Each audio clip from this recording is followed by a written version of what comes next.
Hi అండి. ఈరోజు మన రెసిపీ క్యారెట్ ఫ్రై. ముందుగా రేపు బక్రీద్ పండగ సందర్భంగా ముస్లిం సోదరులందరికీ ఈద్ ముబారక్ అండి. అందరు కలిసిమెలిసి హిందూస్ కానీ ముస్లిమ్స్ కానీ భాయిగా ఉందామని కోరుకుంటున్నాను. ఆయిల్ వేడైందండి.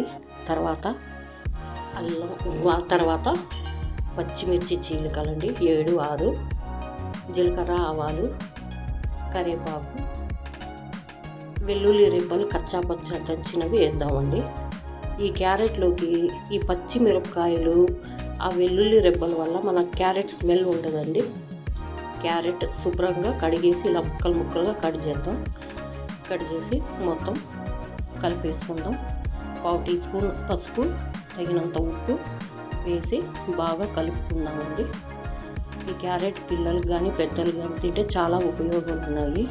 ఇలా మేము చేసి పెడితే పిల్లలు చాలా టేస్టీగా తింటారండి. చూడండి, ఒక 5 నిమిషాలు ఇలా మూత పెట్టేసామంటే లో ఫ్లేమ్ మీద ఇలాగ ఆయిల్ పక్కకు తేలాలి.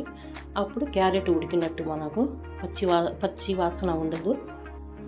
తర్వాత అరకప్పు కొబ్బరి, పల్లీలు, నువ్వుల పొడి అండి అది.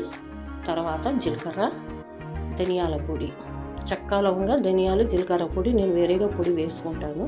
అవి మొత్తం వేసి బాగా కలపాలి.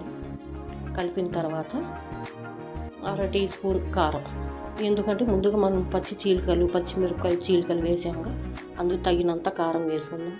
పిల్లలకు పెడితే ఇది చాలా ఇష్టంగా తింటారండి. ఒకసారి ట్రై చేయండి. నా ఛానల్ చూసి సబ్స్క్రైబ్ చేసుకున్న వాళ్ళకు చాలా థ్యాంక్స్ అండి. ఈ రెసిపీ మీకు నచ్చినట్లుగా అయితే సబ్స్క్రైబ్ చేసుకోండి. చూడండి ఎంత బాగా వచ్చిందో మన క్యారెట్ ఫ్రై. ఇంతేనండి.